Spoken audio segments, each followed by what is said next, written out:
teman-teman, anak-anak sekalian, jangan takut untuk bertanya ya, bertanya dan berdiskusi. Nanti kita akan kupas tuntas selesai-selesainya. Mau sampai maghrib juga nggak apa-apa. Kalau misalkan masih belum puas dengan penjelasan materi yang kemarin-kemarin sudah kalian jalani di e-learning, silakan hari ini didiskusikan bersama-sama. Kebetulan kita kedatangan ada 2 kakak dari KPL Universitas Negeri Malang ya. Mohon maaf Bu Dewi sekarang juga tidak sedang di rumah karena tadi malam neneknya Bu Dewi wafat di Pasuruan, sehingga Bu Dewi sekarang posisinya di Pasuruan juga. Terus berduka Bu. Terima kasih.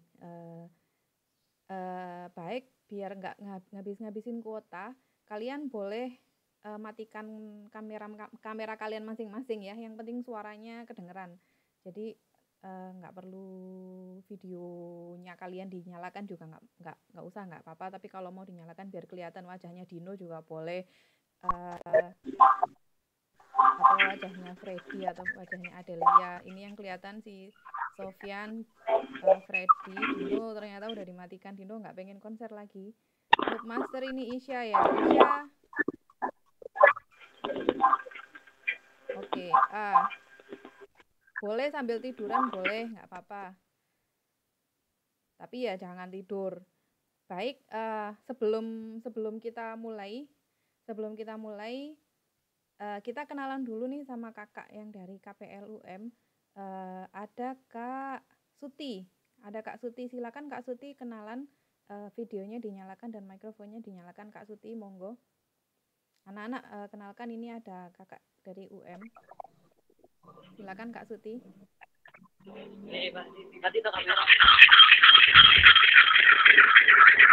Assalamualaikum warahmatullahi wabarakatuh.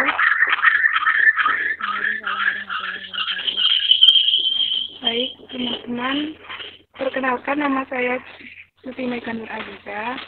Saya dari, mohon maaf ya Bu, bareng-bareng sama Mbak Sani.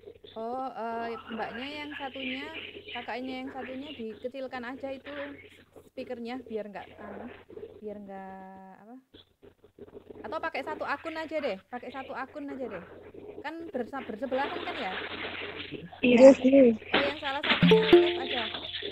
yang salah satunya live aja.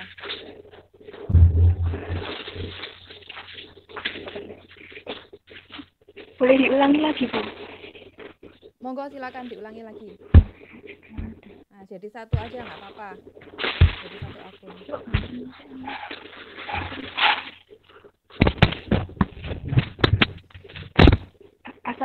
Assalamualaikum warahmatullahi wabarakatuh. Waalaikumsalam warahmatullahi wabarakatuh. Waalaikumsalam warahmatullahi wabarakatuh. Perkenalkan, nama saya Suti Mega Nur Aziza. Saya bisa dipanggil Mega. Di sini saya dari mahasiswa KPL Universitas Negeri Malang. Di sini saya akan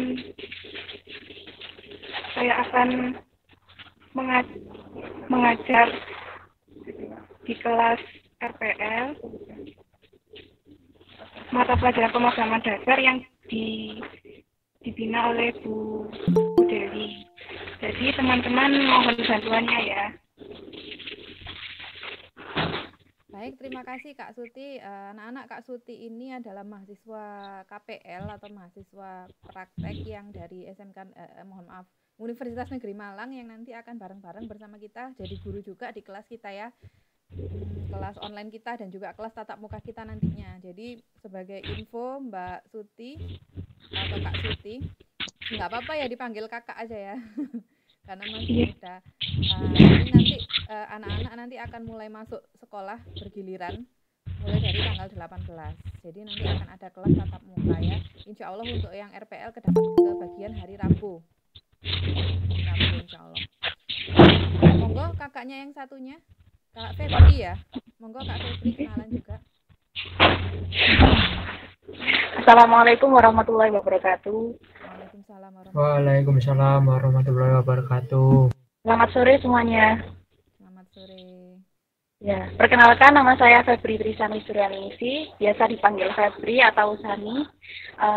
Saya di sini bersama Bu Mega nanti akan mengajar terkait mata pelajaran pemrograman dasar. Jadi mohon bantuannya untuk beberapa minggu ke depan ya. Baik, Kak Febri, panggilannya Kak Febri ya. Nggih, Bu. Terima kasih Kak Suti dan Kak Febri sudah perkenalan diri. Nanti Kak Suti dan Kak Febri ini akan mengikuti di kelas kita sebagai guru. Nanti di awal-awal mungkin akan mendampingi saya dulu dalam mengajar di kelas, terutama di kelas tatap muka. Nanti insya Allah nanti dengan berjalannya waktu nanti sama-sama bisa menjadi guru di kelas kalian.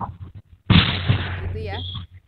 Kemudian agenda berikutnya ini mumpung kita masih lengkap, saya pengen menyampaikan kepada kalian semua kelas 10 RPL 1 dan kelas 10 RPL 2 bahwa nanti mulai dari tanggal 18 Agustus nanti kalian akan masuk sekolah, tapi tidak setiap hari. Jadi masuk sekolahnya 25%. Apa itu artinya 25%? Dalam satu hari hanya boleh 25% dari seluruh siswa yang boleh masuk sekolah. Jadi kalau misalkan siswanya SMK Negeri 12 itu ada 1000, berarti yang boleh masuk hanya 250 siswa setiap harinya. Gitu. Jadi kalian tidak masuk seluruhnya setiap hari, tapi masuknya bergantian. Kemudian bergantiannya bagaimana?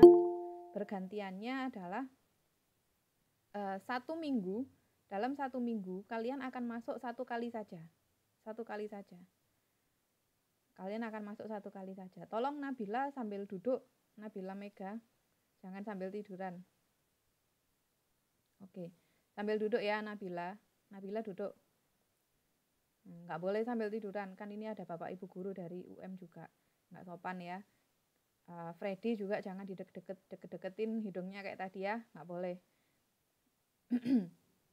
Kemudian kalian nanti akan masuk secara bergantian. Selama 1 minggu itu kalian akan mendapatkan jatah satu kali masuk, mulai dari jam 7 pagi sampai jam setengah 12 siang gitu ya. Itu yang pertama. Insya Allah nanti kalian akan dijadwalkan di hari Rabu, tapi pengumuman resmi dan pengumuman jadwalnya nanti akan disampaikan di kemudian hari. Nanti tunggu saja jadwal dan pengumuman resmi dari pihak sekolah. Insya Allah minggu ini akan segera disampaikan. Kemudian yang dipakai adalah seragam sekolah, tentu saja sesuai dengan jadwal. Nanti jadwal seragam juga akan disampaikan ke kalian dan harus memenuhi peraturan seluruhnya. Peraturan masuk sekolah, tidak boleh pakai jaket, kemudian harus pakai masker, harus pakai face shield ya. Jangan seperti kemarin pada saat school touring ada yang nggak bawa face shield. Kalau nggak pakai masker, nggak bawa face shield, dan suhu badan kalian panas lebih dari 37 derajat, maka kalian tidak akan diperkenankan masuk ke lingkungan sekolah, jadi harus pulang gitu. Jadi kesempatan masuk sekolah seminggu sekali ini tolong dimanfaatkan dengan baik-baik. Kemudian apakah ketika sudah masuk sekolah e-learningnya tetap dipakai? Iya.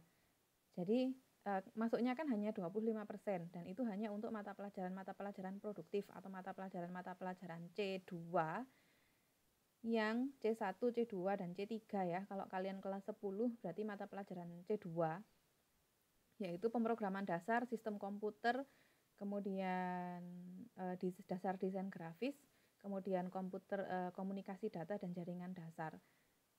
Jadi ada mata pelajaran produktif itu yang nanti akan difokuskan untuk diajarkan di sekolah selama 25% itu. Kemudian pada saat kalian masuk itu tidak akan ada terlalu banyak mata pelajaran teori. Jadi di dalam kelas kalian tidak akan terlalu banyak dijelaskan tentang teori. Teorinya harus kalian pelajari di e-learning. Jadi pada saat tatap muka kalian langsung masuk ke dalam bengkel atau lab, dibawa laptopnya. Bagi yang punya laptop wajib dibawa hukumnya. Jadi nanti akan saya absen setiap hari, setiap kalian masuk akan saya absen. Kemudian akan saya data siapa saja yang tidak membawa dan siapa saja yang membawa laptop. Kenapa harus bawa laptop?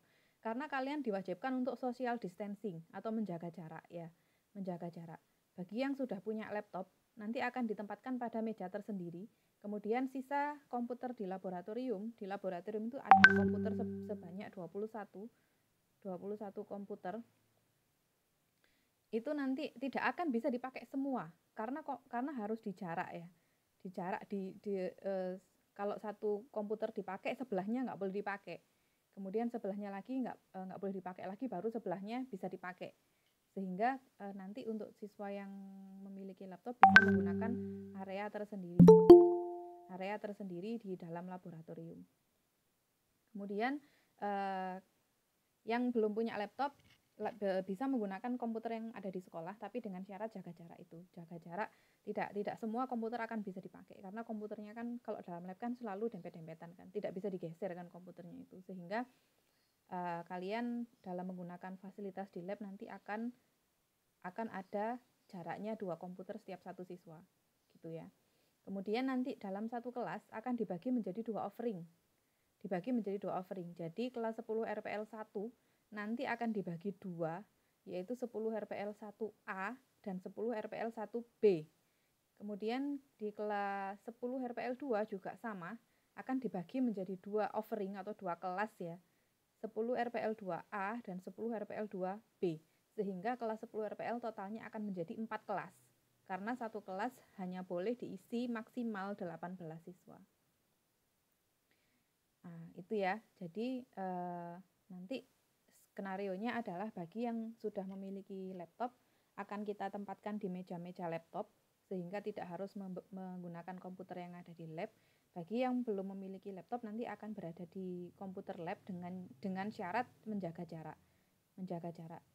Gitu ya. Sudah jelas ya untuk pengumuman ini. Kemudian nanti kenapa tidak ada teori? Pada saat kalian masuk tatap muka, nanti kalian akan langsung bekerja. Langsung mendapatkan instruksi kerja praktek. Jadi tidak cukup waktunya jika harus ada penjelasan materi. Jadi nanti kenapa saya ingatkan bahwa seluruh tugas yang ada di dalam e-learning terutama untuk mata pelajaran produktif, pemrograman dasar, Komjardas, dasar desain grafis, kemudian sistem komputer ya terutama harus diselesaikan dulu semuanya tugas-tugasnya. Selesaikan dulu semuanya tugas-tugasnya sebelum masuk tatap muka, karena nanti pada saat tatap muka, pada saat belajar di sekolah, kalian langsung ada instruksi kerja, langsung praktek. Jadi kesempatan masuk 1 kali dalam 1 minggu itu digunakan untuk praktek, sehingga teori-teorinya harus sudah kalian kuasai selama belajar dari rumah. Jadi kamu dalam 1 minggu itu kan ada 5 hari kan sekolah, nah selama 4 hari itu kamu belajar teori-teorinya. Kemudian ketika 1 hari masuk sekolah, nanti kalian di situ langsung bisa praktek. Gitu ya. Jadi nanti akan langsung ada instruksi-instruksi kerja dari Bapak Ibu guru. Begitu. Nah, itu untuk rencana kegiatan tatap muka nanti pada saat mulai dari tanggal 18. Nah, insya Allah nanti kalau berjalan lancar dan pandemi COVID ini sudah mulai mereda, nanti kita bisa masuk tidak lagi 25%, tapi berangsur-angsur menjadi 50%, kemudian bisa juga menjadi 100%. Baik, itu untuk informasi yang pertama. Apa ada yang ditanyakan? Silahkan bagi yang mau bertanya. Ada pertanyaan dari Dino, masih pakai Moodle lah Bu kalau udah masuk sekolah? Iya nak, tetap nak, karena yang diajarkan di sekolah itu tidak semua mata pelajaran ya pada saat tatap muka, hanya mata pelajaran tertentu, dan itu hanya diberi kesempatan untuk praktek sehingga kalian harus tetap belajar lewat e-learning untuk mata pelajaran yang lain. Jadi masuknya hanya seminggu sekali. Kemudian ada pertanyaan dari Meishi. Bu, kalau semisal yang tidak punya laptop nggak kebagian komputer gimana? Insya Allah pasti kebagian ya Meishi ya. Jadi jangan khawatir tidak kebagian komputer. Tapi mungkin kalau misalkan banyak yang nggak bawa laptop, nanti jadinya dempet-dempetan nih. Itu yang saya tidak harapkan di kelas, jangan sampai ada dempet-dempetan, jadi tetap harus menjaga jarak. Kemudian dari ANR Industries and Brothers. Siapa ini ANR Industries and Brothers? Mohon maaf Bu, kalau seragamnya belum jadi, apakah boleh pakai seragam SMP? Boleh ya, boleh. Boleh pakai seragam SMP. Ada lagi yang bertanya?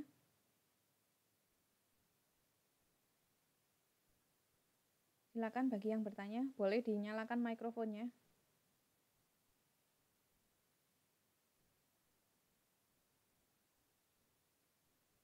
Dari Aden Renat. Tidak ada istirahat Bu, ya tidak ada. Jadi tidak ada istirahat, kalian tidak boleh berkeluyuran di dalam sekolah. Tidak ada jam istirahat. Kemudian Meisi, Bu kalau sekolah bawa buku, iya jelas. Sekolah jelas bawa buku, bawa tas ya. Tasnya nggak boleh tas lempang, harus tas ransel. Kemudian bawa buku ya Meisi ya, semuanya. Kemudian dari Devi Olivia, Bu itu bawa bekal sendiri. Anak-anak diharapkan kalian sudah sarapan dari rumah ya. Jadi sarapan dari rumah, boleh bawa bekal boleh, tapi tidak boleh dibungkus dengan kertas bungkus. Harus dengan menggunakan tepak. Kemudian seragam SMP saya dari RVL, apa nih? Siapa nih namanya? Bu, seragam SMP saya sudah dilungsurin, apa harus pakai batik bebas? Mumpung masih ada waktu, segera dijahitkan ya seragamnya, seragam sekolahnya.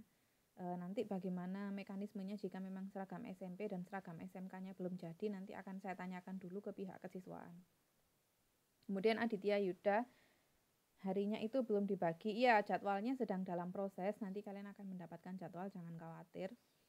Kemudian Isya, Bu 4 jam itu 1 mapel. Tidak ya, insya Allah kalian dalam 1 hari akan belajar 3 mapel, 3 mata pelajaran. Kemudian Keisha Wulan, apakah membawa mukena? Tidak, begini, kalian dilarang sholat di masjid sekolah ya, karena prinsip menjaga jarak gitu, jadi masjid sekolah tidak boleh dipakai untuk berjamaah. Sehingga begitu selesai pelajaran, kalian harus langsung pulang dan sholat di rumah. Sholat di rumah. Ya, jadi tidak ada kegiatan sholat jamaah di masjid sekolah. Tidak, masjid sekolah ditutup. Karena itu standar protokol kesehatan dari Satgas Covid Kota Malang. Kemudian Vigo, pas itu satu kelas misal 10 RPL full semua siswa di waktu yang sama. Tidak, jadi begini saya ulangi. Satu kelas itu nanti akan dibagi menjadi 2 offering. Satu kelas dibagi menjadi 2 offering. Jadi 10 RPL 1A dan 10 RPL 1B. Kalau yang RPL 2 berarti 10 RPL 2A dan 10 RPL 2B. Gitu ya. Jadi akan ada 4 kelas berjalan bersama-sama. Berada di dalam 4 lab yang berbeda. Jadi nanti semuanya akan masuk di bengkel atau di lab ya. Di lab tidak selalu akan berada di lab RPL, nak. Bisa jadi kalian nanti akan berada di lab TKJ atau di lab MM, karena jurusan program keahlian teknik komputer dan informatika itu memiliki 8 lab. 8 lab itu nanti akan dipakai semua untuk belajar. Jadi nanti kalian tidak akan belajar di kelas teori, tapi akan belajar di lab. Gitu ya. Dinda, kalau jam pelajarannya apa seperti sekolah biasa? Iya, jam pelajarannya seperti sekolah biasa. Nanti akan ada jam pertama misalkan matematika, jam kedua misalnya bahasa Indonesia. Hanya saja dalam 1 hari cuma ada 3 mata pelajaran. Tiara, saat masuk sekolah seragamnya sesuai yang ditentukan. Iya, jadi nanti akan ada ketentuan seragam ya. Ada lagi yang bertanya? Berangkat jam berapa? Anak-anak masuknya jam 7. Jadi jam 6.45 kalian sudah harus berada di sekolah.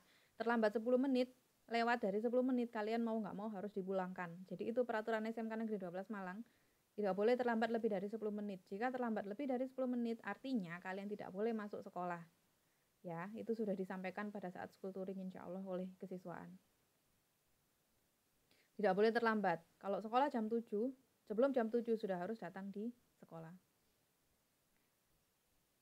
Ada lagi yang bertanya?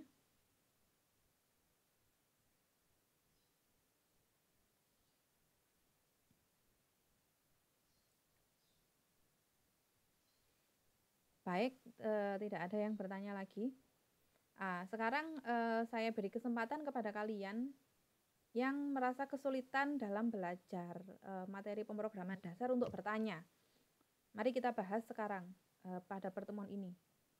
Silakan bagi yang mau bertanya kesulitan belajar, apapun itu tentang materi pemrograman dasar, mulai dari bab yang pertama kali, yang pertama-tama dulu, sampai materi-materi yang terbaru. Jadi ada algoritma bahasa natural, kan kita baru belajar dua pokok materi saja selama 3 minggu ini, yaitu bahasa natural dan pseudocode.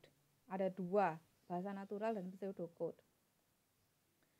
Itu baru itu yang kita pelajari. Nah, nanti pada saat masuk sekolah kalian nggak akan belajar itu, tapi nanti kalian akan langsung praktek untuk membuat program komputer ya. Oke, sekarang mumpung ada kesempatan video conference, ini pertemuan kita yang terakhir sebelum masuk sekolah, silakan bertanya, dinyalakan aja mikrofonnya, silakan bertanya, misalnya kesulitan tugas atau kesulitan materi atau apa, silakan ditanyakan langsung secara lisan, nggak apa-apa. Nanti akan kita diskusikan sampai tuntas di sini. Silakan, saya beri kesempatan. Messi, silakan dinyalakan aja mikrofonnya. Messi, ditanyakan. Messi, dinyalakan mikrofonnya. Messi. Tes. Iya, silakan Messi. Pertanyaannya apa? Saya masih belum paham yang algoritma, Bu. Dua-duanya. Yang bahasa natural dan pseudocode ya. Baik, kita akan bahas lagi tentang bahasa natural dan pseudocode ya. Keisha, saya tidak paham dengan flowchart. Kita materinya belum sampai flowchart ya. Belum sampai flowchart. Kemarin di lesson 1 itu hanya contoh. Baik, ada lagi selain Messi, sekalian kita menjelaskannya. Atau kita ulang lagi untuk bahasa natural dan pseudocode.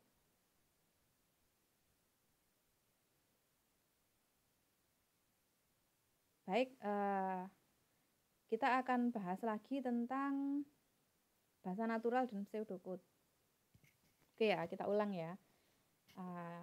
Sekarang saya akan nge-share. Kalian boleh nyalakan mikrofon, nggak apa-apa. Biar agak rame dikit. Kok kayaknya sepi sekali ngajar tapi suaranya nggak ada. Oke. Seharusnya kalian sudah bisa melihat layarnya Bu Dewi. Sudah kelihatan ya layarnya Bu Dewi ya?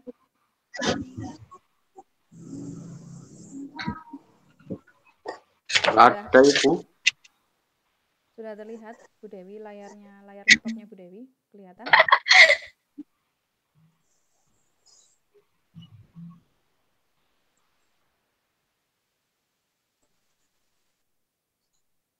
Halo anak-anak, kelihatan nggak? Kelihatan, Bu. Aman, Bu. Kelihatan ya? Oke. Oke, berarti lancar. Jadi anak-anak,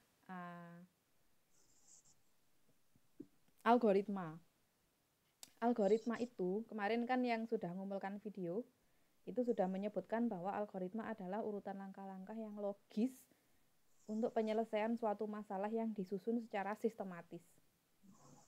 Jadi sebenarnya algoritma itu adalah langkah-langkah penyelesaian masalah. Langkah-langkah penyelesaian masalah. Apapun itu masalahnya, bisa diselesaikan dengan sesuatu hal yang lain. Maksudnya, misalnya saya kepingin bikin kopi. Masalah kan, itu masalah. Sesuatu yang pengen kita cari solusinya itu adalah masalah. Nah, langkah-langkah dalam saya membuat kopi itu adalah algoritma. Itu gampangannya. Gitu ya.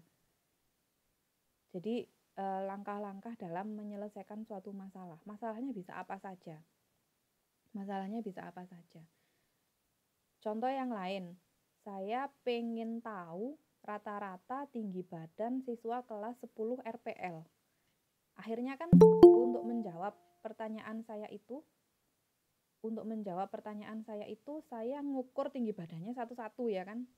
Saya ukur tinggi badannya satu-satu berapa, kemudian setelah diukur, dijumlah seluruh siswa 10 RPL, dijumlah tinggi badannya, kemudian dibagi, ya kan, dibagi sejumlah siswa. Misalnya siswa RPL itu ada 70, berarti saya ngukur 70 siswa itu semuanya saya ukur tinggi badannya, dijumlahkan, kemudian dibagi 70. Itu akan menghasilkan akan menghasilkan rata-rata tinggi badan. Nah, proses saya mengukur tinggi badan siswa hingga saya mendapatkan rata-rata itu adalah algoritma. Sampai sini bisa dipahami sebelum masuk ke pengertian berikutnya. Jadi, algoritma adalah satu langkah penyelesaian masalah. Ada syaratnya. Yang pertama, dia harus urut. Gak boleh diwolak-walik. Kalau saya bikin kopi, apakah saya minum dulu baru diseduh air? Mari njupuk gelas, dikasih kopi, kemudian kasih gula, belum dikasih air sudah diminum. Apakah itu urut? Urut enggak? Bisa enggak kayak gitu? Enggak, Bu. Enggak.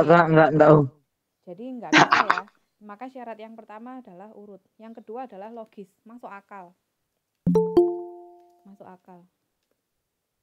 Sebentar, ada yang mau join nih.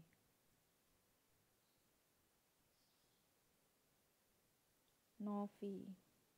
Alhamdulillah kita ada 35 siswa. Masuk akal itu artinya, masuk akal di sini itu harus bisa dikerjakan oleh komputer. Nah, anak-anak algoritma membuat kopi tadi itu hanyalah contoh menyelesaikan masalah ya. Tapi apakah dia logis, masuk akal bisa dikerjakan oleh komputer? Kan tentu tidak. Komputer iso mbok kongkon gaekno kopi. Gak bisa ya. Bisa Bu, tapi harus robot. Itu cerita yang lain lagi ya. Jadi masuk akal di sini artinya bisa dikerjakan oleh komputer. Tapi tidak dibatasi oleh hal ini saja. Bisa jadi di masa depan masalah-masalah yang sekarang tidak bisa dikerjakan oleh komputer itu akan bisa dikerjakan oleh komputer. Kemudian sistematis ini ada mekanisme atau cara penyusunan dan penulisannya sesuai dengan jenis. Jadi selain urut, dia harus logis atau masuk akal. Yang ketiga, dia harus sistematis, yaitu ada mekanisme atau cara penyusunannya. Kemarin itu kita sudah belajar bahasa natural. Kemudian kita sudah belajar pseudocode, tapi ini belum ada tugasnya ya. Kemudian nanti ada lagi flowchart. Ada 3 yang paling utama digunakan. Yang lain lagi ada banyak lagi. Ada kartograf, ada lain-lain. Jadi algoritma adalah langkah-langkah penyelesaian masalah. Langkah-langkahnya syaratnya harus urut, nggak boleh diwolak-walik.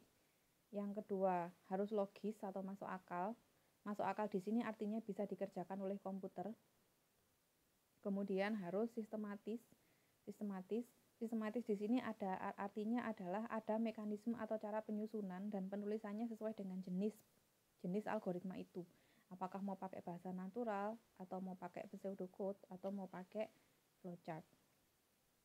Gitu ya. Sampai sini ada yang bertanya? Ada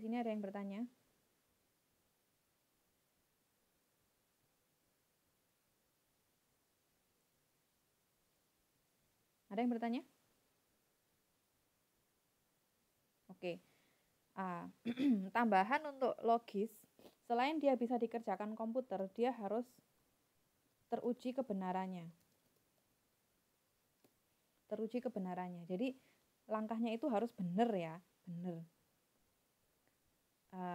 Tidak boleh langkah yang tidak masuk akal. Jadi misal menghitung luas lingkaran misalnya, tapi rumusnya adalah alas kali tinggi. Kan itu tidak sesuai. Sekarang kita masuk ke bahasa natural. Bahasa natural. Bahasa natural ini adalah salah satu cara untuk menuliskan algoritma. Jadi bahasa natural ini adalah salah satu cara untuk menuliskan algoritma. Menggunakan bahasa Indonesia yang baik dan benar. Atau bahasa Inggris yang baik dan benar. Gitu ya. Kemudian diawali dengan kata mulai, start atau begin, dan diakhiri dengan kata selesai, stop, atau end. Jadi satu masalah itu bisa diselesaikan dengan suatu algoritma. Nah, algoritma ini bisa ditulis dengan bahasa natural, bisa ditulis dalam bentuk pseudocode, atau bisa juga ditulis dalam bentuk flowchart. Nah, salah satunya adalah bahasa natural. Contoh,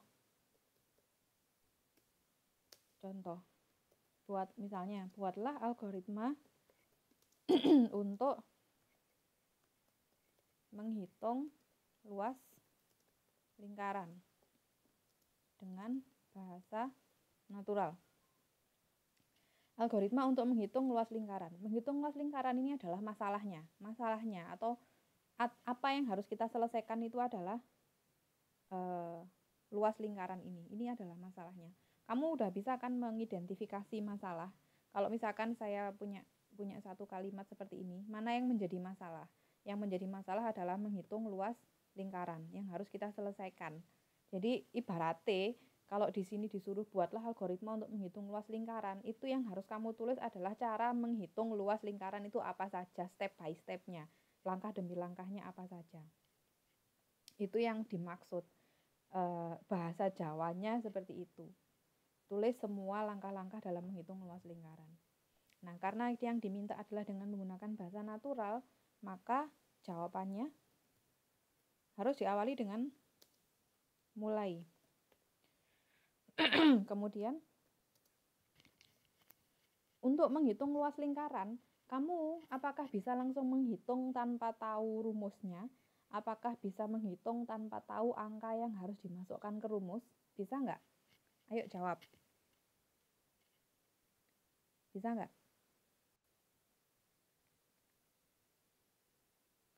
Kok sepi yo? Apakah kalian bisa menghitung luas lingkaran tanpa tahu rumusnya? Basyar, enggak. Kalau sudah tahu rumusnya, kalau enggak tahu angkanya, apakah bisa dihitung? Misal, Basyar saya suruh, Basyar tolong hitung A tambah B. Hitung A tambah B. Kan saya harus kasih tahu ke Basyar, A-nya berapa, B-nya berapa, baru Basyar bisa ngitung, ya kan? Ya enggak? Nah, kalau misalkan Basyar enggak tahu A-nya berapa, B-nya berapa, Basyar enggak bakal bisa ngitung. A-nya piro, B-nya piro, gak iso dihitung, kan gitu. Nah, disitulah ada proses input dan output. Jadi, ini saya kasih catatan gini. Kita membutuhkan inputan berupa jari-jari, ya kan? Sebelum langkah kedua kita analisa dulu. Kalau kita nggak tahu jari-jarinya lingkaran, kita tidak akan bisa menghitung luas lingkaran itu, ya kan? Sehingga ketika kita menyuruh komputer untuk menghitung luas lingkaran, komputer harus tahu dulu jari-jarinya berapa sebelum bisa dihitung. Apakah komputer sudah tahu rumusnya? Komputer juga tidak tahu. Nah, disitulah peran kalian sebagai programmer atau pembuat program untuk memberitahu rumusnya atau cara-caranya untuk menghitung luas lingkaran itu bagaimana. Nah, ketika komputer sudah tahu caranya, cara menghitung luas lingkaran itu kan pi kali r ya kan, pi kali r kuadrat. Kamu harus ngasih tahu ke komputer pi r kuadrat itu. Nah, begitu komputer sudah tahu caranya, tapi kalau dia juga nggak tahu jari-jarinya berapa, dia juga nggak akan bisa ngitung. Sehingga langkah kedua setelah algoritma itu dimulai, kita harus menyediakan inputan berupa nilai dari jari-jari lingkaran yang akan dihitung oleh komputer itu. Jadi cara berpikirnya adalah bahwa dalam membuat program komputer dengan bahasa pemrograman apapun nantinya pada saat kalian praktek, itu sebenarnya kalian itu menyuruh komputer untuk mengerjakan sesuatu, tapi komputer itu kan hanya mesin, dia nggak bisa mikir.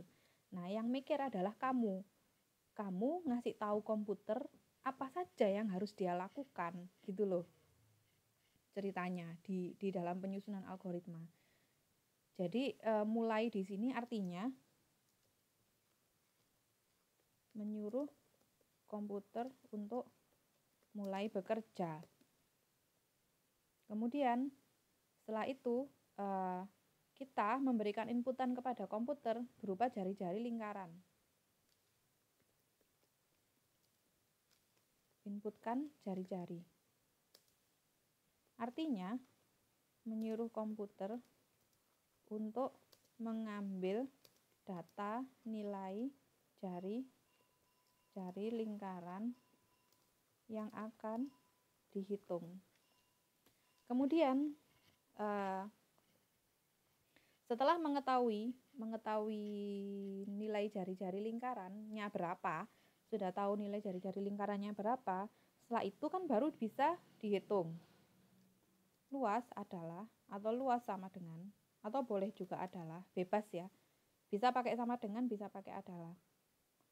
Luas adalah 3,14 dikali jari-jari dikali jari-jari. Boleh kamu tulis seperti ini.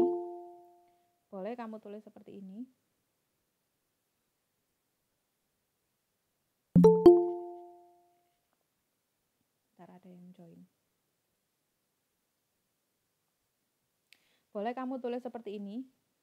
Boleh juga ditulis seperti ini. Luas sama dengan 3,14 kali jari-jari kali jari-jari. Bebas ya. Nah, artinya di sini menyuruh komputer untuk menghitung luas dengan cara tersebut. Setelah itu komputer kan pasti akan melakukan apa yang kalian suruh. Dia kamu suruh menghitung luas 3,14 kali jari-jari. Dia akan melakukan perhitungan itu. Setelah selesai dihitung, apa yang harus dilakukan komputer? Jadi kamu adalah sebagai otaknya.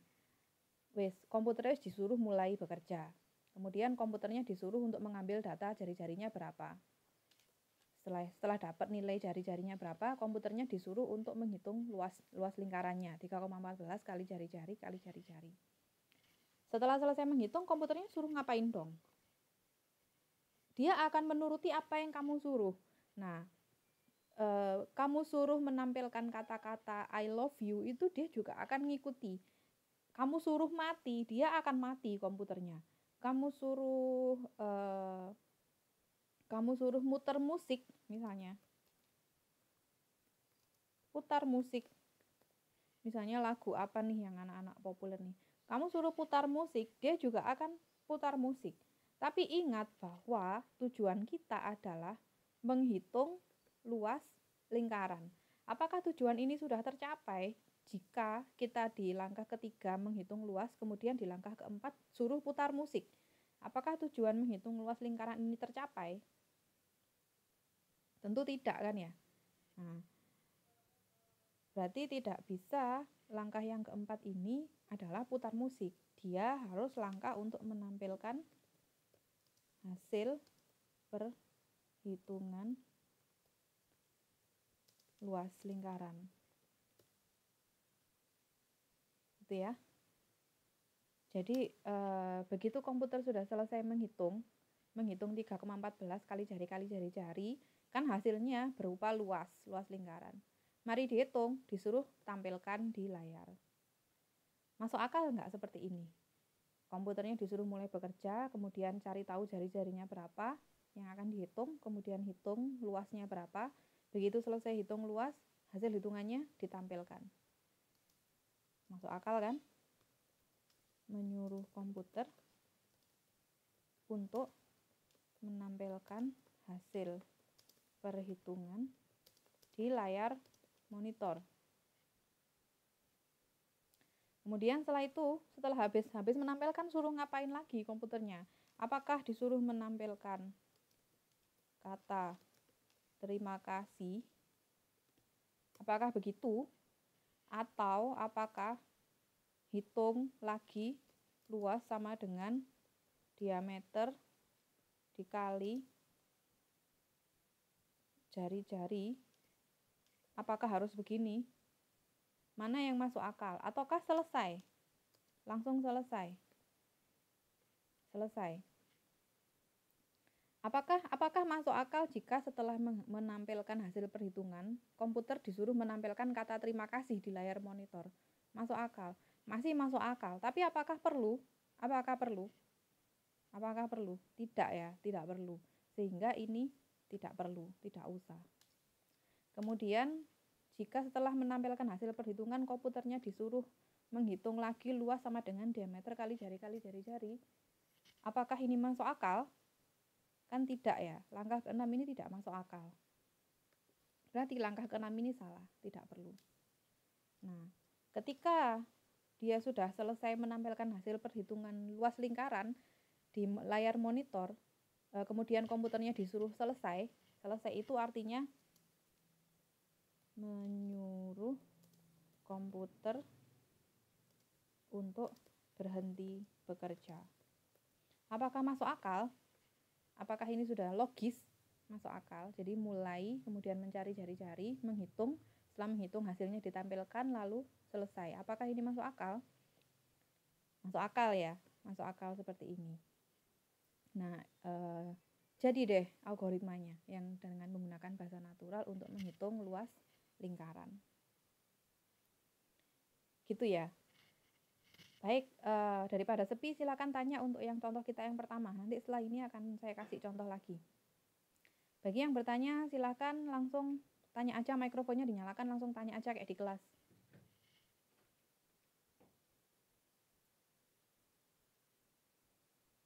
Silakan yang mau bertanya. Tidak adakah? Ayo manfaatkan kesempatan ini untuk bertanya secara langsung.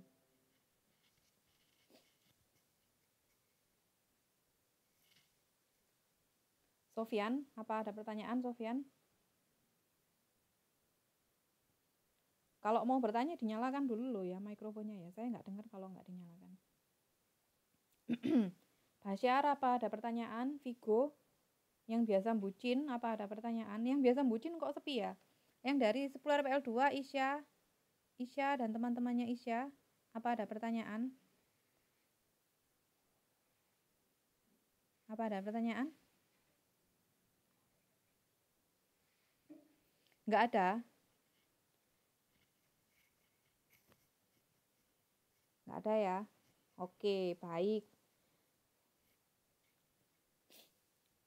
Baik, kalau nggak ada yang bertanya, kita lanjut ke contoh berikutnya. Ini contoh yang pertama. Contoh berikutnya. Buatlah algoritma dalam bahasa natural untuk untuk mengurutkan 3 buah bilangan X, Y, dan Z. Bilangan X-nya itu 10, bilangan Y-nya 7, bilangan Z-nya 12. Diurutkan dari kecil ke besar. Jadi harus diurutkan ya. Kalau X-nya 10, maka nanti X-nya harus berubah menjadi 7. Y-nya berubah jadi 10, Z-nya tetap 12. Karena harus diurutkan dari kecil ke besar. Sehingga menghasilkan X sama dengan 7, Y sama dengan 10, Z sama dengan 12. Gitu ya. Mengurutkan 3 buah bilangan. Berarti algoritmanya adalah yang pertama, jawaban 1, mulai 2. Nah, ini mulai artinya menyuruh komputer untuk mulai bekerja. Yang kedua, bagaimana saya harus mengurutkan ini, mengurutkan X, Y, dan Z ini. Misal saya punya 3 siswa. 3 siswa saya suruh maju di kelas. Vigo, Basyar, sama Rohman. Rahmat apa Rohman sih namanya? Ada yang namanya Rohman di sini. Sofyan. Oke, Sofyan aja wis. Contoh. Vigo, Basyar, sama Sofyan saya suruh maju di depan kelas. Yang jelas 3 anak ini kan tingginya pasti beda-beda, ya kan? Saya contohkan di sini. Vigo, Sofyan, dan Basyar diminta maju ke depan. Kemudian Messi disuruh mengurutkan tinggi 3 siswa tersebut dari yang paling pendek ke yang paling tinggi. Nah, Messi ketika saya suruh mengurutkan si Vigo, Sofyan, sama Basyar itu, saya suruh mengurutkan, apa yang dilakukan Messi? Apa Messi? Dinyalakan Messi mikrofonnya. Messi kalau misalkan nih pura-puranya Vigo, Sofyan, sama Basyar, saya suruh maju. Kemudian Messi suruh mengurutkan tiga anak ini, tolong diurutkan dari yang paling pendek ke yang paling tinggi. Apa yang dilakukan Messi? Mengukur tinggi badan anak 3 tersebut, Bu. Terus setelah itu? Mencatatnya terus diurutkan. Nah, cara ngurutkannya gimana Messi? Kan pasti Dari nanti yang dia suruh baris kan ya. Kalau misalnya Vigo ini ternyata paling tinggi, terus ternyata Vigo tuh baris di depan. Berarti Vigo harus pindah ke belakang dong. apa, Bu? Gimana, Bu? Ya. Ya, ini kan areke kongkon baris kan. Vigo, Sofyan, sama Basyar kan baris ya kan. Misalnya Vigo ini paling tinggi, misalnya di antara ketiga ini Vigo paling tinggi. Messi untuk mengurutkan barisan itu sehingga yang paling pendek itu berada di depan, apa yang dilakukan Messi? Vigo disuruh ke belakang. Disuruh ke belakang atau suruh tukar dengan si temennya yang lain? Tukar, Bu. Tukar, oke. Jadi gitu ya. Vigo disuruh tukar. Misalnya nih Basyar paling pendek. Berarti Vigo tukar sama Sofyan apa tukar sama Basyar? Basyar. Tukar sama Basyar. Berarti Sofyan pas di tengah ya kan? Tengah. Ya. Vigo sama Basyar disuruh tukar. Oke, betul. Nah, kemudian bagaimana kamu bisa melihat bahwa Vigo dan Basyar itu tinggian Vigo? Yo opo carane ndelok? Apakah dari apanya? Dari tinggi badannya, Bu, yang paling tinggi. Nah, kan ada angkanya. Ada angkanya, oke. Angkanya itu diapakan? Kok bisa sampai kepada kesimpulan kamu menyimpulkan bahwa Vigo itu paling tinggi? Angkanya, angka-angka hasil pengukuran tadi diapakan? Apakah dilihat? Apakah dijumlah? Apakah dikali, dibagi, atau diapakan? Dilihat, Bu. Dilihat. Pada saat kamu melihat, apa yang kamu bayangkan di otakmu? Proses apa? Proses perbandingan, ya kan ya? Iya. Ya enggak? Dibandingkan. Ketika sudah diukur tingginya Vigo, Sofyan, sama Basyar, angka-angka tadi itu dibandingkan. Apakah tingginya Vigo lebih besar daripada tingginya Basyar? Itu kan proses membandingkan. Jika iya, maka Vigo dan Basyar ditukar, ya kan? Ya. Ya enggak? Oke. Baik, gitu ya anak-anak yang lain. Nah, Messi sudah menjawab sebagian besar. Yang pertama diukur Bu tingginya, oke diukur tingginya. Vigo, Sofyan sama Basyar diukur tingginya. Tapi di sini di soal kita sudah ketahuan nih tingginya berapa, nilainya. X-nya 10, Y-nya 7, Z-nya 12. Jadi apakah perlu diukur lagi? Tidak ya. Tidak. Untuk kasus kita tidak, karena kita sudah tahu X-nya berapa, Y-nya berapa, Z-nya berapa.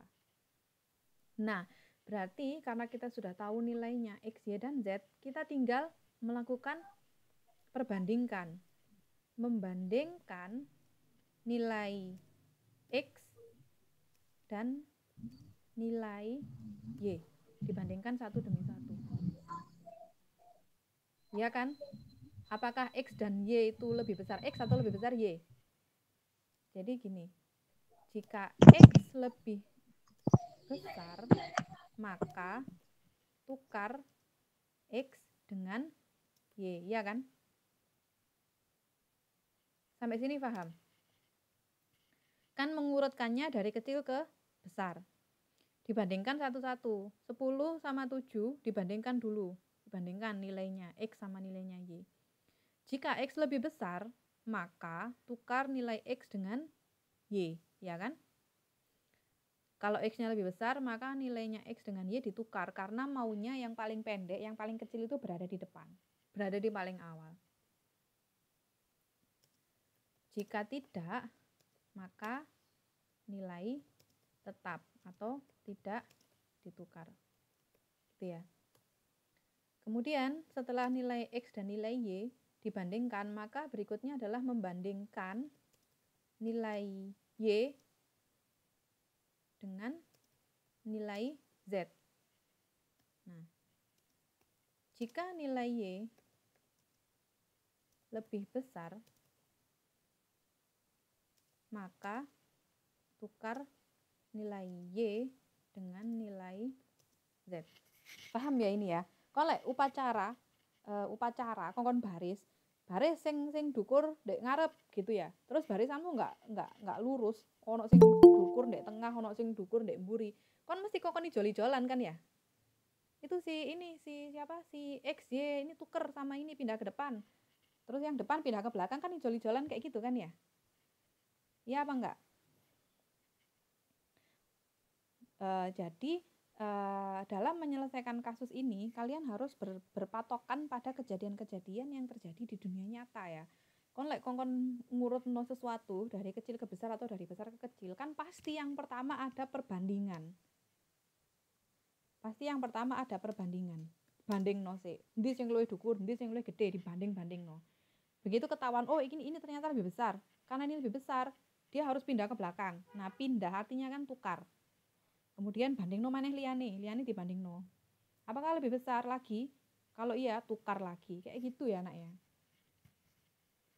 Kemudian karena nilainya ada 3, bandingkan lagi antara membandingkan nilai X yang belum nilai X dengan Z. Antara X dan Y sudah dibandingkan, Y dan Z sudah dibandingkan, sekarang X dan Z dibandingkan. 7. Jika nilai X lebih besar, maka tukar nilai X dengan nilai Z. Kan ngono? Ya enggak? Kembali ke contohnya si Vigo, Sofyan sama Basar. Vigo sama Sofyan dibandingkan. Di sing luwih dhuwur.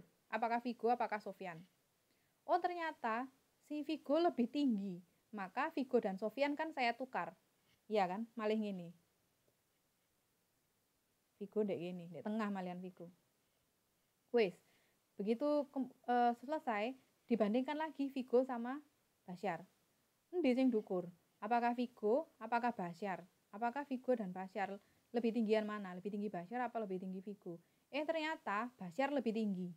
Kalau Basyar lebih tinggi, kan tadi mintanya diurutkan dari yang paling pendek ya kan. Jika Vigo dan Basyar dibandingkan, ternyata Basyar lebih tinggi, berarti Vigo dan Basyar kan nggak usah ditukar ya kan? Nggak usah ditukar. Lalu tadi Sofyan sama Vigo sudah dibandingkan. Vigo sama Basyar sudah dibandingkan. Sekarang giliran Sofyan sama Basyar dibandingkan. Mana yang lebih tinggi? Sofyan apa Basyar? Nah, ternyata Sofyan lebih tinggi ternyata misalnya. Nah, Kalau misalkan Sofyan lebih tinggi, maka Sofyan harus ditukar dengan Basyar. Kalau tidak, ya sudah, posisinya tetap seperti ini. Akhirnya selesai kasus pengurutan kita. Sampai sini paham? Sampai sini paham? Tolong bilang kalau memang belum paham ya. Paham, Bu. Paham? Baik. Nah, sekarang ada satu hal lagi. Kemarin di tugas 1, kalian kan sudah menulis caranya menukar isi 2 gelas ya, nggak? Masih inget nggak? Masih inget ya? Menukar isi 2 buah gelas A sama gelas B. Gelas A isinya teh, gelas B isinya kopi. Bagaimana caranya agar isi dari gelas A bertukar ke gelas B, sehingga gelas A isinya kopi, gelas B jadi isinya teh, tukar. Kan kamu pasti butuh gelas lain ya toh? Butuh gelas ketiga yang kosong. Kemudian kopinya ditaruh di gelas yang kosong tadi. Kemudian tehnya dipindah ke gelas A. Kemudian dari gelas yang baru tadi isinya dipindah ke gelas B. Masih ingat? Masih apa enggak? Apa lupa? Atau itu kamu belum bisa itu di tugas 1? Ayo jawab. Masih ingat kah itu caranya? Oke, saya bahas sedikit. Nah, kenapa saya mengingatkan masalah itu? Karena di sini ada penukaran nilai. Maka tukar nilai X dengan Y. Tukar nilai Y dengan Z. Menukar nilai itu sama seperti menukar isi 2 buah gelas. Oke, kita coba ingat-ingat lagi dengan menukar isi gelas A dan B, di mana A berisi teh, B berisi kopi. Ya. Untuk menukar kan pasti kamu butuh gelas tambahan. Butuh gelas tambahan, yaitu gelas C. Sehingga algoritmanya menjadi mulai siapkan gelas A, B, dan C. Gelas C ini kosong. Teh. Gelas B-nya adalah kopi. Gelas C-nya kosong. Kemudian teh dituang ke gelas C, ya kan? Tuang teh dari gelas A ke gelas C. Nah, sampai sini, maka gelas A kan kosong ya? Ya enggak? Gelas A kosong. B masih berisi kopi.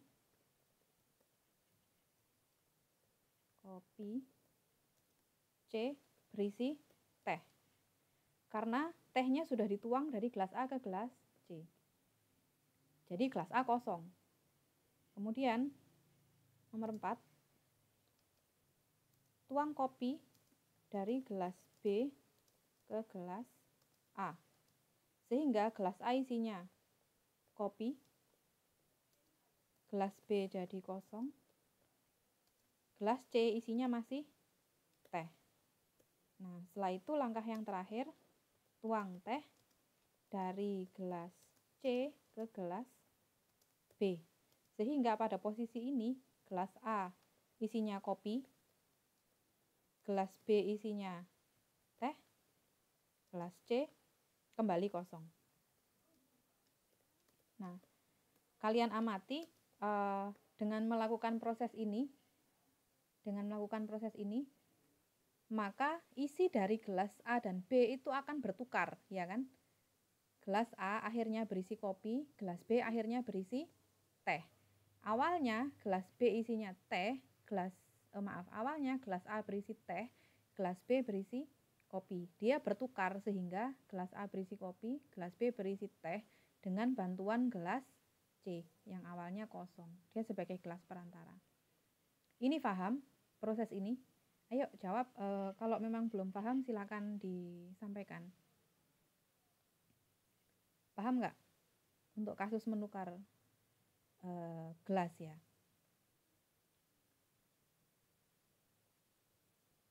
Baik, paham ya. Nah, sekarang kita kembali ke soal kita tadi, mengurutkan. Di sini, jika kita lihat ke nomor 3, jika X lebih besar, maka tukar nilai X dengan Y. Jika tidak, maka nilai tetap tidak ditukar. Gitu ya. Nah, proses menukar nilai X dan nilai Y itu kita membutuhkan sama seperti menukar isi 2 buah gelas. Membutuhkan variabel tambahan atau membutuhkan misalnya A. Siapkan variabel A tambahan. Isinya 0. X-nya sama dengan 7, Y-nya sama dengan 10.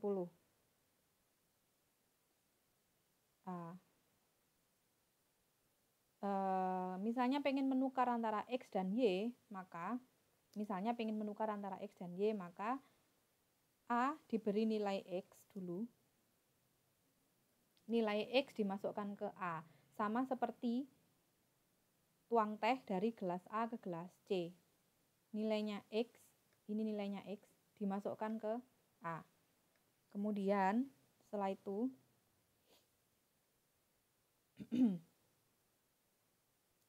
X sama dengan Y, kan nilainya X sudah dipindah ke A, sehingga X kosong.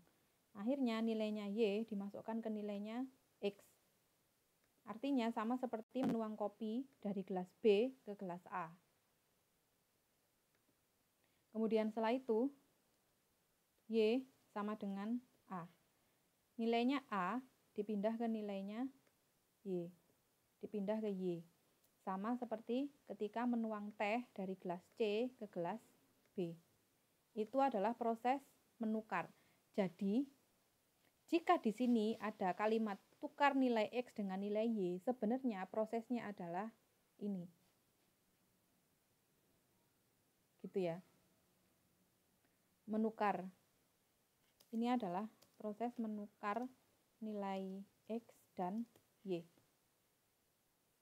Ini tidak perlu ditulis, nggak apa-apa. Jika X lebih besar, maka tukar nilai X dan Y. Kamu bayangkan X ini gelas A, Y ini gelas B.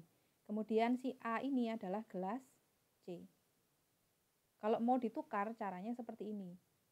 A diisi dengan X, kemudian X diisi dengan Y diisi dengan A.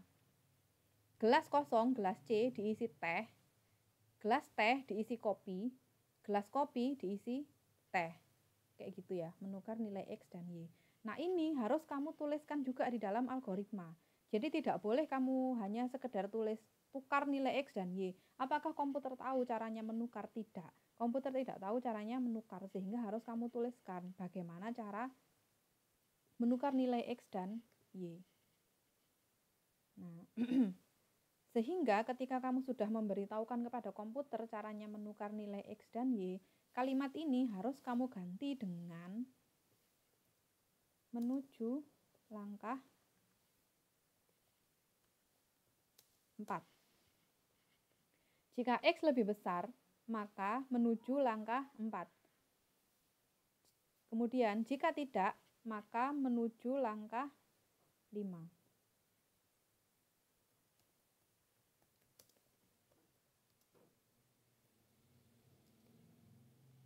Gitu ya. Jadi jika X lebih besar, dia diminta untuk menuju ke langkah nomor 4. Kemudian dia langkah nomor 5. Jika ternyata X-nya tidak lebih besar, artinya si Vigo sama si Bashar tadi tetap lebih tinggi Bashar, kan nggak usah ijol. Karena nggak usah ijol, tinggal dibandingkan yang nilai berikutnya, Y dengan Z. Kemudian ini jadi nomor 6. Ini jadi nomor 7. Ini jadi nomor 8, ini jadi nomor 9. Gitu. Nah, di sini harus kamu tuliskan juga cara menukar antara Y dengan Z.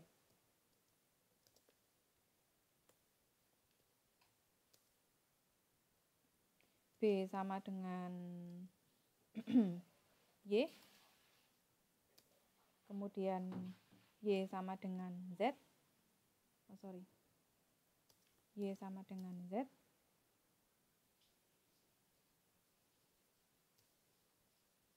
Z sama dengan B.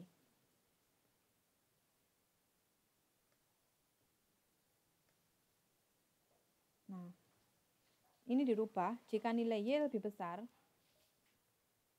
menuju ke langkah 8.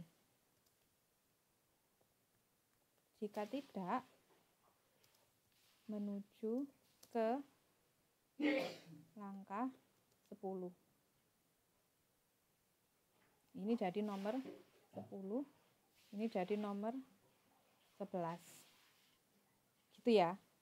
Jadi nanti akan ada 3 perbandingan. Di sini ada tukar lagi nilai Z dengan nilai X.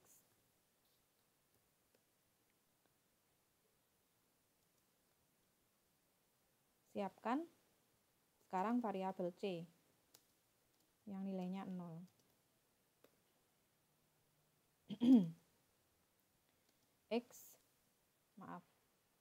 C sama dengan Z, Z sama dengan X, ini sama dengan X sama dengan C. Gitu ya.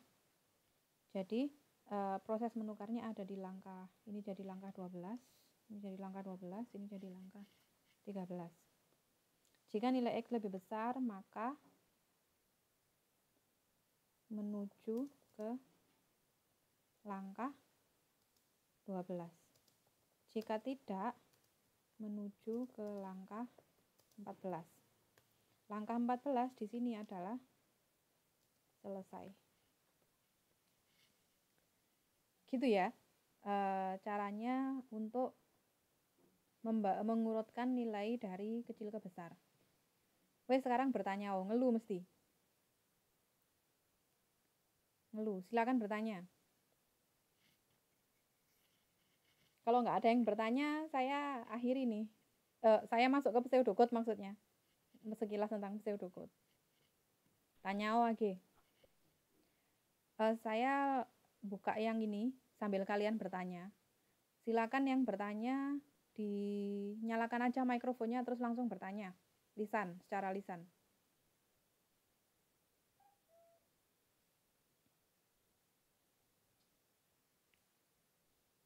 Bu, saya pengen tanya tapi saya bingung apa yang mau saya tanyakan gitu ah. Ini nanti saya share di ini deh, di grup WhatsApp. Di grup WhatsApp ya. Saya ulangi ceritanya. Aduh, ini ceritanya kita mau mengurutkan bilangan X, Y, dan Z dari kecil ke besar. X-nya 10, Y-nya 7, Z-nya 12. Pengen diurutkan sehingga menghasilkan X7, Y10, Z12. Kan urut dari kecil, dari 7 ke 10 ke 12. Urut dari kecil ke besar. Nah, langkah yang pertama, sama seperti ketika tadi si Meisi mengurutkan mana dari Vigo, Basyar, sama Sofyan, mana yang paling pendek dan mana yang paling tinggi sehingga bisa diurutkan dari pendek ke tinggi. Maka langkahnya yang pertama setelah mulai adalah membandingkan nilai X dan nilai Y. Sama seperti tadi ketika Meisi membandingkan antara Sofyan dengan Vigo. Apakah Sofyan lebih tinggi dari Vigo? Kalau iya, maka Sofyan dan Vigo kan ditukar dek barise. Koyok kon lek upacara hari Senin di SMP itu dulu suruh baris yang tinggi di depan, terus barismu nggak beraturan kan, pasti suruh ijol-ijolan kan, kayak gitu. Yang depan harus yang paling tinggi, dijol-ijolno sampai urut. Sama juga di sini, sebelum terjadi tukar menukar kan pasti akan terjadi perbandingan dulu, dibandingno antara X dan Y, mana yang lebih tinggi, apakah lebih tinggi nilai X ataukah nilai Y. Jika ternyata lebih tinggi nilai X karena maunya yang pendek itu di depan, maka kan harusnya ditukar antara X dan Y ditukar. Bagaimana cara menukarnya? Menukarnya adalah dengan langkah nomor 4 dan nomor 5. Untuk menukar isi dari dua buah variabel X dan Y, Itu sama caranya dengan menukar isi 2 buah gelas. Kalau kalian masih ingat di tugas 1, menukar isi 2 buah gelas. Misalnya gelas A isinya teh, gelas B isinya kopi. Kalau pengen ditukar isinya, kan kamu pasti butuh gelas C. Gelas C kosongan, ya kan? Kalau langsung dituang begitu saja, kan akhirnya teh sama kopi kan jadinya nyampur. Dengan adanya gelas C, bisa ditukar dengan cara tehnya dituang dulu ke gelas C yang kosong tadi. Kemudian gelas A kan akhirnya setelah dituang ke C, A-nya kan jadi kosong. Gelas A kosong malian. Karena gelas A sudah kosong, isinya dari gelas B atau kopi bisa dituang ke gelas A. Sehingga sekarang yang kosong adalah gelas B. Karena gelas B sudah kosong, isi yang dari gelas A tadi yang ditempatkan di gelas C atau teh, tehnya dituang ke gelas B. Sehingga gelas B isinya menjadi teh. Akhirnya kan antara gelas A dan gelas B isinya sudah tertukar. Gelas A kopi, gelas B teh. Sama prinsipnya, ketika saya ingin menukar antara X dan Y, maka saya siapkan dulu variabel yang lain. Saya beri nama A. Apakah namanya harus A? Tidak, bebas. Bebas namanya bebas. Pokoknya dia digunakan untuk menampung sementara. Sama seperti gelas C tadi. Nilai X ditampung dulu di A. Kemudian setelah itu kan X kan kosong ya, kosong nggak ada isinya karena sudah dipindah ke A. Nilainya Y dipindah ke X, sekarang yang kosong Y. Kemudian nilainya A dipindah ke Y, sehingga X dan Y nilainya tertukar. Gitu ya. Setelah tertukar, langkah berikutnya adalah membandingkan antara Y dengan Z. Apakah Y dengan Z? Apakah Y lebih besar? Jika iya, tukar lagi. Langkah menukarnya bagaimana? Dari nomor 8 dan 9. Jika tidak, langsung lompat ke langkah 10. Dibandingkan antara X dengan Z. Jadi ada 3 perbandingan karena ada 3 variabel. Kalau si Vigo, Sofian sama Basyar tadi ada 3 anak, maka kan dibandingkan 3-tiganya. Membandingkan nilai X dengan nilai Z. Jika nilai X lebih besar, maka menuju langkah 12 atau langkah untuk menukar variabel Z dengan variabel X. Jika tidak, maka langsung ke langkah 14 atau selesai. Sampai sini dia nanti akan urut antara variabel X, Y, dan Z. Gitu ya. Nanti ini akan saya share di grup WhatsApp. Kalau nggak salah insya Allah ini juga adalah jawaban dari soal tugas 2 ya. Salah satu jawaban dari soal tugas 2. Nanti untuk jawaban-jawaban yang lain akan saya share melalui video solusi, video penyelesaian. Karena masih ada yang sampai sekarang belum mengumpulkan tugas 2 sehingga saya belum share solusinya. Baik anak-anak, Anas, boleh diulang? Barusan saya ulang Anas ya, apakah sekarang sudah paham? Karena ini waktunya agak berkejaran. Ada yang masih mau bertanya? Sudah punya bayangan ya? Nah, sekarang kita review sedikit tentang pseudocode. Sekarang saya review sedikit tentang pseudocode. Saya ambilkan dari lesson 3.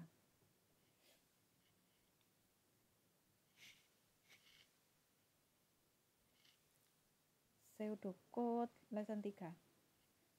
Nah, pseudocode ini adalah cara lain untuk menuliskan algoritma. Cara lain untuk menuliskan algoritma, tapi dia menggunakan notasi-notasi yang terstandar, notasi-notasi tertentu. Langsung saya ambilkan dari lesson 3 aja. Semuanya udah ke lesson 3 kan? Bentar.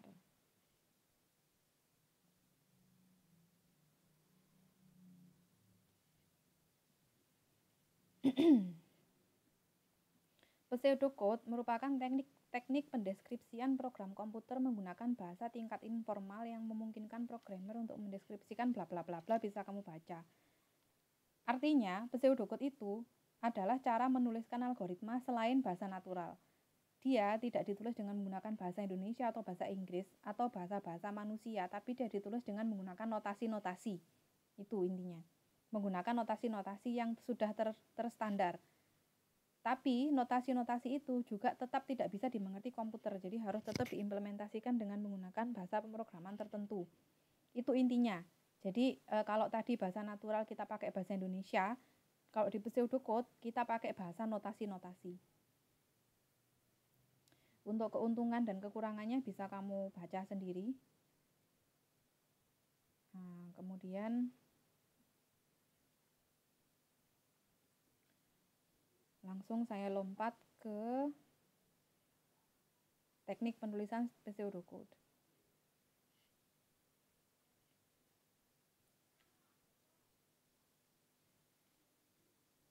Di dalam pseudocode itu ada yang namanya statement.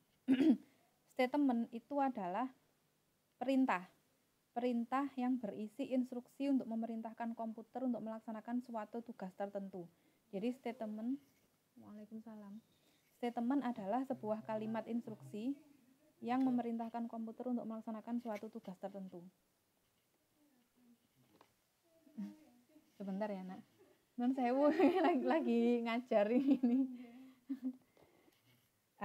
Statement saya ulang ya. Statement adalah sebuah kalimat instruksi yang memerintahkan komputer untuk melaksanakan suatu tugas tertentu.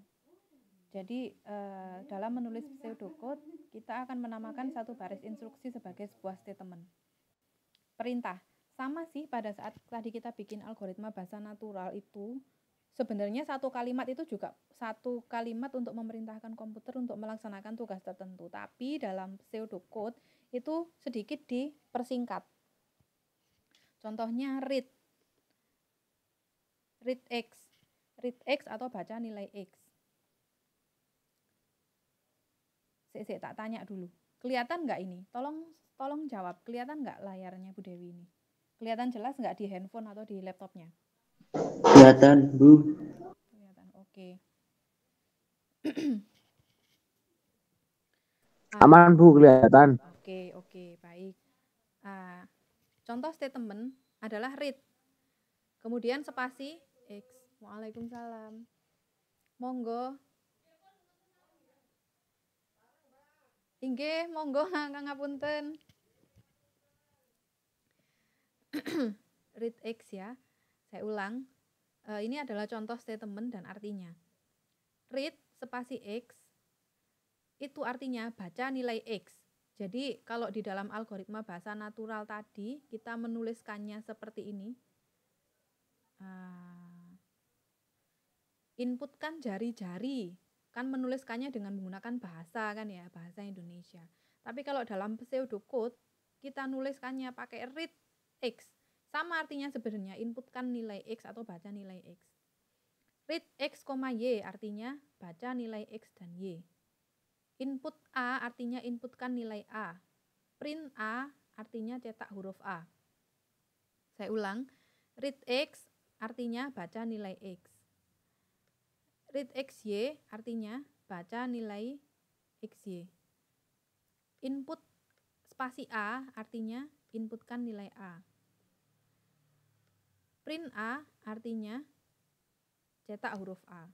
Jadi ini adalah contoh statement. Artinya kita menyuruh komputer untuk membaca nilai X. Read X, Y artinya kita menyuruh komputer untuk membaca nilai X dan Y. Input A artinya menyuruh komputer untuk menginputkan nilai A. Print A artinya menyuruh komputer untuk mencetak huruf A. Waalaikumsalam, monggo. Ngapunten disambing ajar. Saya cucu. Oh, cucu. Nggih. Mas, Ibu kan melok PKK FP itu ya. Terus kemarin ngono kan aku sing lanjutno. Iki sisa Ibu. Arisan nggih. Nggih. Suwun nggih. Nggih. Matur nuwun, Ibu. Saya ulang ya.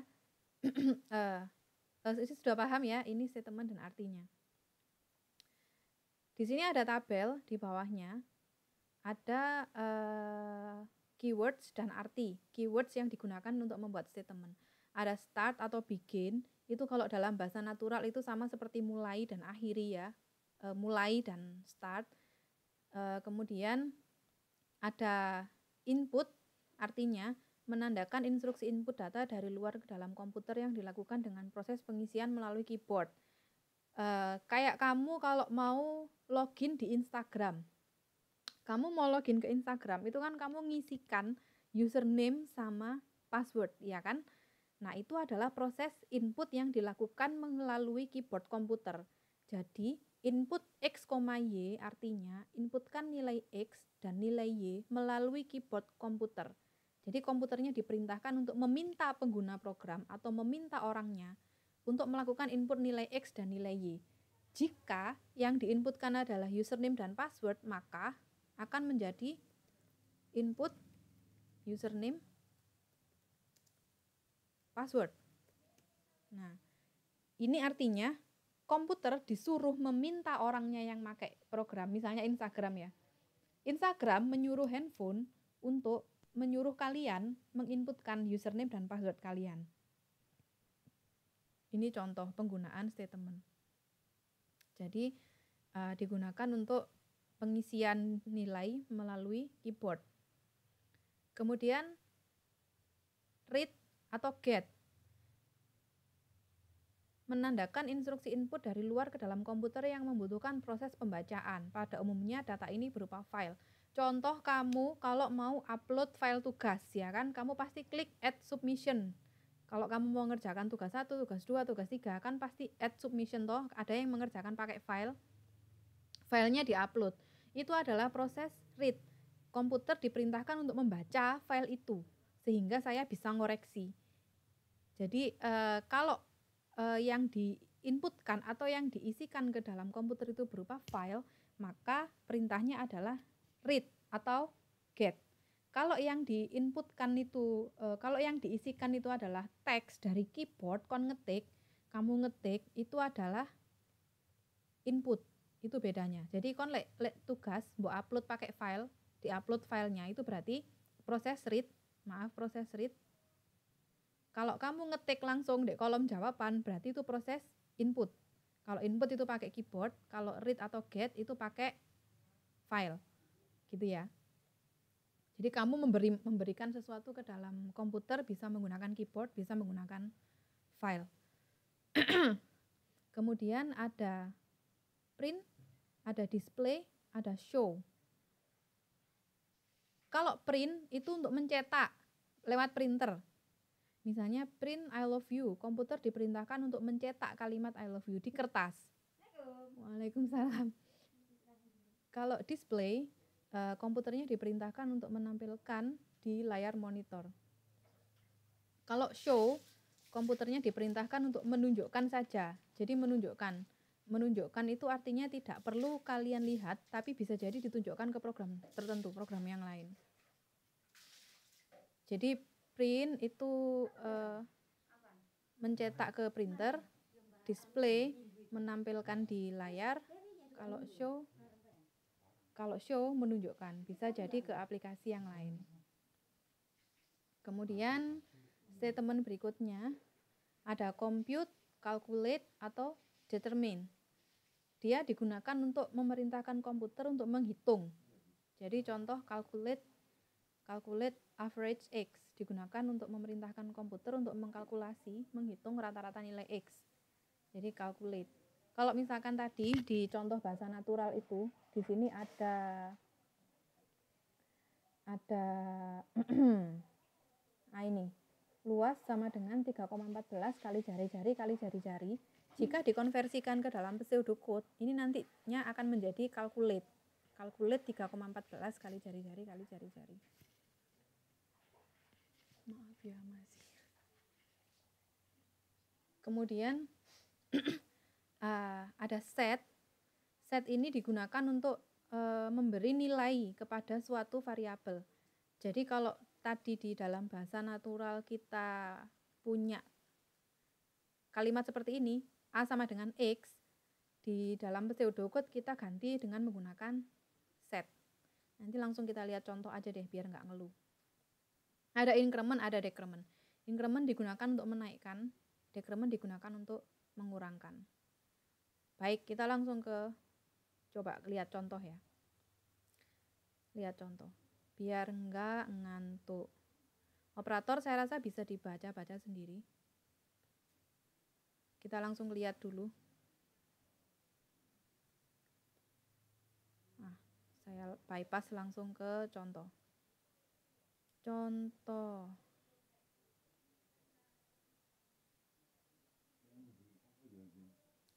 Masih fokus anak-anak? Masih ya? Oke. Nah, ini contoh antara bahasa natural dengan pseudocode. Perhatikan di sini. Kalau dalam bahasa natural, menghitung luas lingkaran adalah mulai, kemudian langkah berikutnya adalah dapatkan nilai pi dan radius. Kemudian hitung nilai luas sama dengan pi kali radius, kemudian tampilkan luas, kemudian selesai. Jika diterjemahkan ke dalam pseudocode, maka kamu harus melihat tabel statement yang tadi sudah dijelaskan oleh Bu Dewi. Mulai itu diterjemahkan menjadi start, kemudian nilai pi dan radius. Kalau kamu ibarat kamu pakai kalkulator ya, kepengen ngitung luas lingkaran pakai kalkulator. Kan bilangan yang mau kamu hitung itu kan kamu masukkan lewat keyboard, lewat tombol-tombolnya kalkulator kan, berarti itu adalah proses input kan. Input pi radius. Jadi di sini dapatkan nilai pi dan radius. Artinya komputernya disuruh untuk mencari tahu nilainya pi dan radius itu berapa. Mencari tahunya bagaimana? Mencari tahu dari orangnya yang pengen menghitung. Jadi misalkan nih, misalnya saya nyuruh si Meisy untuk menghitung luas lingkaran. Maka Meisy harus tanyakan ke saya, Bu, lah nilai ininya berapa? Nilai jari-jarinya berapa? Kan gitu. Sehingga saya menyampaikan ke Meisy, oh nilai pi-nya 3,14, radiusnya 5 misalnya. Sehingga Meisy bisa melakukan perhitungan. Bedanya karena Meisy itu manusia, saya bisa langsung ngomong ke Meisy. Tapi kalau komputer kan nggak bisa, sehingga nilainya harus saya ketikkan. Disitulah maksudnya input dari keyboard. Nilai pi dan radius di input. Kemudian hitung luas sama dengan pi kali radius diganti dengan luas titik sama dengan pi kali radius. Kemudian tampilkan luas. Kalau menampilkannya di layar, maka display luas. Kemudian selesai menjadi stop. Ini menerjemahkan dari bahasa natural ke pseudocode. Ini hasilnya. Yang ada di tabel yang atas ini ditulis lagi di bawah di sini. Start input pi radius, luas sama dengan pi kali radius, display luas, kemudian stop. Itu contoh kasus yang pertama. Contoh berikutnya, nanti kalian bisa buka-buka lagi ya di sini. Kalau buka lagi, nggak usah ngerjakan soalnya lagi, nggak apa-apa. Pokoknya soalnya sudah dinilai, sudah dikoreksi. Nah, ini contoh. Menukar nilai A dan B. Sama seperti yang tadi kita bahas sebelumnya ya. A isinya teh, B isinya kopi. Di sini bedanya A isinya bilangan 10, B isinya bilangan 15. Ini inisialisasi C, salin nilai A ke C, salin nilai B ke A, salin nilai C ke B. Tampilkan nilai A dan B, selesai. Ini adalah bahasa naturalnya, sama seperti yang kita tulis tadi. Diterjemahkan ke dalam pseudocode menjadi mulai, menjadi begin. Inisialisasi A sama dengan 10, B sama dengan 15 menjadi init A dan B. Kemudian set A 10, set B 15. Artinya siapkan variabel A dan B, kemudian variabel A diisi 10 atau diset menjadi 10, variabel B diisi 15 atau diset menjadi 15. Kemudian inisialisasi variabel C, init C. Karena C nggak ada isinya, maka C tidak diset. Kan C ini kosong kan. Kemudian salin nilai A ke C. A ke C. Perhatikan anak panahnya. Nilai A ke C.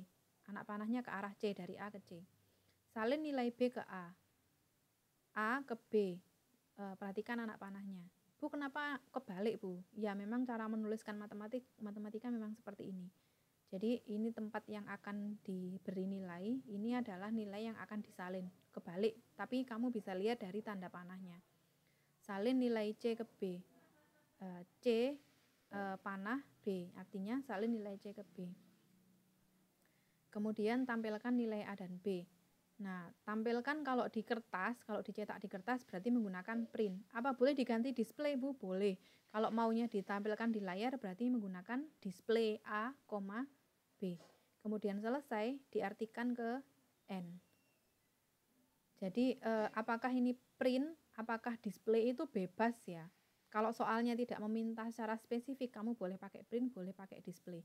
Tapi kalau dalam soalnya diminta hasilnya untuk ditampilkan di layar, berarti kamu harus menggunakan display. Kemudian ketika ditulis lagi, jadi seperti ini dari tabel di atas. Itu ya. Ada catatan bahwa titik sama dengan dan tanda panah itu fungsinya sama, bisa ditukar-tukar. Jadi kalau di sini pakai tanda panah, set A10 itu bisa kamu ganti dengan titik sama dengan, tandanya ini bebas, mau pilih yang mana. Begin bisa dipakai untuk menggantikan start. Jadi boleh pakai start, boleh pakai begin. Kemudian end dipakai untuk menggantikan stop, bebas. Jadi bisa pakai stop, bisa pakai end. Itu untuk pseudocode. Nah, sekarang satu contoh. Contoh ya. Kalau ini saya tuliskan dengan pseudocode, berarti ini jadi start. Kemudian membandingkan nilai X dan nilai Y. X lebih besar Y. Gitu aja. Apakah X lebih besar dari Y? Kemudian jika X lebih besar menuju ke langkah 4, jika tidak menuju ke langkah 5. Ini bisa seperti if X lebih besar Y sama dengan true, then go to 5. Nah, kemudian ini bisa menjadi set A sama dengan 0. Saya rasa kalian ini bingung. Tanya dulu, jawab. Bingung nggak sampai sini? Sampai dari contoh yang kedua tadi. Sampai yang sini. Paham nggak? Enggak. Enggak plus. Enggak plus. Baik, gini aja. Sudah jam 5 ya.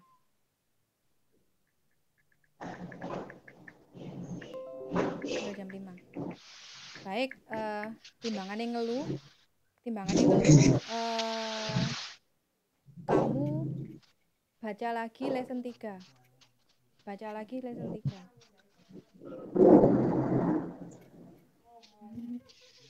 Ngajar sebentar. Kamu baca lagi lesson 3 aja. Kemudian nanti tolong dari lesson 3, terus rangkumannya di-upload, nanti saya buatkan tugas 4. Nanti saya buatkan tugas 4, tempat untuk ngupload lesson 3, gitu aja ya. Nanti setelah itu nanti kita Vicon lagi untuk membahas lagi tentang pseudocode. Isi di share aja. Ada lagi yang bertanya? Okay.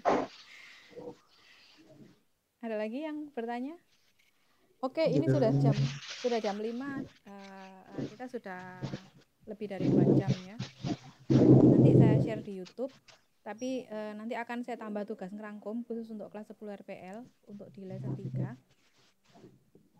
agar supaya tidak terlalu ngeluh ya, gitu ya. Nah, kemudian pertanyaan-pertanyaan selanjutnya bisa disampaikan di forum diskusi. Saya lihat forum diskusinya sepi-sepi aja. Jadi kalian bisa ngetik di forum diskusi tentang pertanyaan-pertanyaan, nanti akan saya jawab lewat situ. Gitu ya. Gitu aja ya, deal? Oke. Baik, anak-anak, sudah jam 5. Terima kasih atas partisipasinya. Kita iya silakan Isya. Itu tugasnya apa tadi, Bu? Ngerangkum kah? Iya, ngerangkum lesson 3 ya. Ngerangkum lesson 3. Oh iya, Bu. Buatkan tempat untuk upload tugas minggu ini. Yang masih belum submit video, silakan segera submit. Saya tunggu. Yang sudah submit sudah saya nilai. Oke. Ada lagi yang bertanya? Ferdiansyah. Yang rangkuman minggu ini ya, sampai nanti hari Jumat lah kira-kira. Gitu ya. Oke. Ada lagi yang bertanya? Baik, kalau nggak ada, saya selesaikan aja nih Vicon kita kali ini. Kita nanti ketemu lagi, insya Allah kita jadwalkan Vicon setiap 1 bulan sekali. Nanti di sekolah kita langsung praktek. Ada RVL. Bu, kalau misal pas masuk sekolah apa jadwalnya seperti di e-learning? Tidak ya. Nanti akan ada jadwal khusus untuk tatap muka. Nanti di-share sama Bu Dewi. Nanti silakan dilihat aja jadwalnya apa. Kemudian nanti kalian masuknya sesuai jadwal itu. Itu ya. Siapa sih namanya nih si RVL ini? Kok nggak pakai nama sebenarnya? Kok nggak pakai nama sebenarnya? Bu, berarti tugas lesson 3 ngerangkum terus dikirim ke itu ya, yang 4 tadi ya, Bu? Dikirim ke e-learning. Habis ini saya kasih tempat untuk ngupload ya. Oh Sama ya, seperti ya, tugas Bu. 1 dan tugas 2 dan tugas 3. Oke, Bu. Gitu ya. Kenapa saya minta ngerangkum? Karena kita agak lost. Kita kelamaan Vicon. Saya rasa untuk pseudocode masih banyak yang belum ngerti. Jadi silakan ngerangkum dulu. Nanti setelah ngerangkum nanti insya Allah akan saya buatkan video tutorial dan video penyelesaian ya untuk tugas 2. Dan juga untuk penguatan materi tentang pseudocode. Ingat bahwa nanti ketika kalian masuk, kalian langsung praktek. Jadi semua tugas-tugas harap diselesaikan.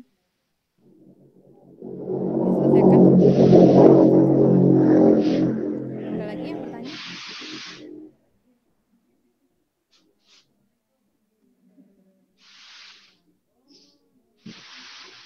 Baik, jika ada yang bertanya, saya akhiri sampai di sini. Terima kasih anak-anak, semoga semuanya tetap sehat. Jangan begadang sampai malam, dihemat kuotanya. Nanti begitu sudah mulai praktek, kalian bakal butuh banyak kuota, terutama yang tidak punya laptop, karena nanti kalian codingnya, prakteknya harus pakai HP, sehingga codingnya harus live di internet ya. Jadi tetap akan ada solusi bagi yang belum memiliki laptop ya. Siap-siap untuk masuk sekolah. Semoga semuanya sehat, gak usah main-main, tetap di rumah gitu ya. Terima kasih Kak Febri dan Kak Suti. Terima kasih Kak Febri dan Kak Suti. Apakah masih ada di sini? Oh ya, masih Kak Suti. Ada yang mau disampaikan Kak Suti?